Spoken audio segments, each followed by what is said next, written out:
So we're going to look at today the way America looked like at the time that the country was founded.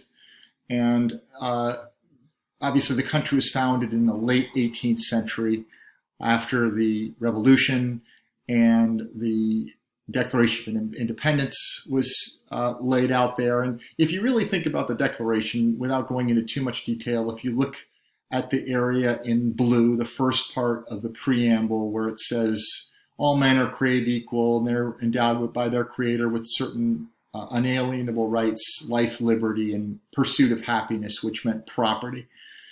Obviously, when Jefferson wrote this, he was talking about white people, and specifically white property-owning men, who were a minority in the country, but were still very influential at that time. So if you think about this class, why are we starting in 1787? Well, that's when the country started. So we're not going to look at this historically so much. We're just going to look at where this is as a starting point.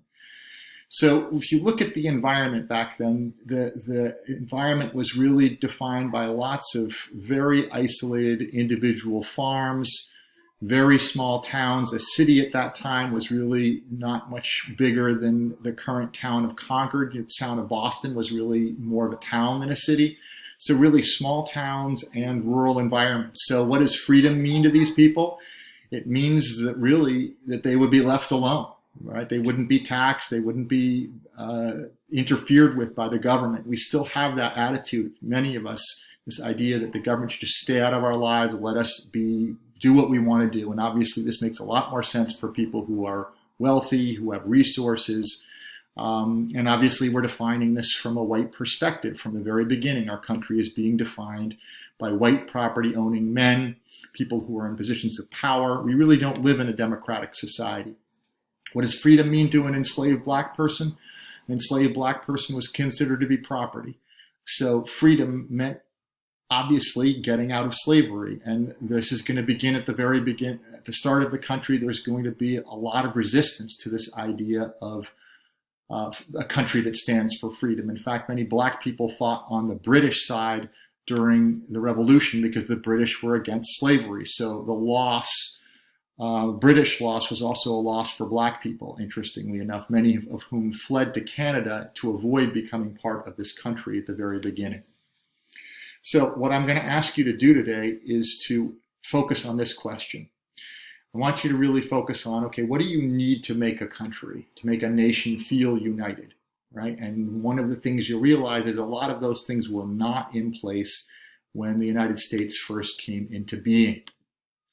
So if you look at our strengths and weaknesses, and we'll go over this in class, but we had a lot of agricultural resources, but we didn't have anything like a unified culture.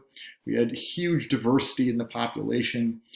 People in the North did not consider themselves to be at all like the people in the South who owned plantations. The people in the North were small farmers. Obviously, the enslaved peoples didn't see themselves at all as part of this country. They weren't even considered to be part of this country by their white owners and by the white people who were oppressing them. We obviously are very suspicious of authority and government in the first place, which makes it hard for us to set up a new one. This is not a democratic country at the beginning. Wealthy people are dominating politics, and slavery is part of this country, which interestingly you could say, well, why is that a strength? It's a strength because there's an awful lot of free labor, and our country is built on the backs of those black people who are working for white people. And obviously slavery is also going to be a weakness because there are a lot of people, even at that time, they're going to question its morality, that are going to claim it's unjust. It's going to create political divisions, which are going to lead to the Civil War. A lot of these weaknesses that you see on the right side. We were a very big country, which meant we had a lot of room for division. The Spanish were still here in Florida and in Texas. The French still had property and territory in the West, areas like New Orleans. So we were a country that was far from unified at the very beginning. So if you look at the United States at its origin, it was a coastal country, still looking very much to Britain for a lot of its resources. It really wasn't fully independent at the time that it declared its independence. By that I mean that it really was looking back to its parent country for a lot of help and a lot of guidance. And obviously that was a little bit of a conflicted relationship, particularly after the war.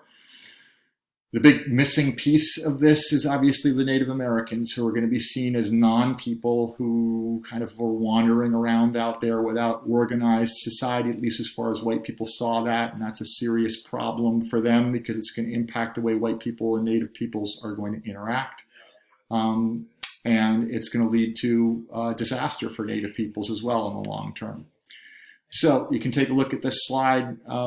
We'll be talking about these cultural differences in class, the New England Calvinists, who were very religiously conservative, the Southern elite, who really were more interested in hierarchy and positions in society, and then the fourth group, the Appalachian backcountry people, who were sort of the original poor white people, who kind of form the core of this kind of anti-elite, anti-New England, and anti-Southern group. So if you look at modern America, you see we still have huge divisions based on these original divisions. And you can think about sort of the Trump voters in that red area down there, right? Those Appalachians, the poor whites, and the religious white voters in the red area down there versus the much more kind of educated, principled, I use that in quotation marks, Northerners who feel they're sort of morally superior, a little intellectually superior, know better.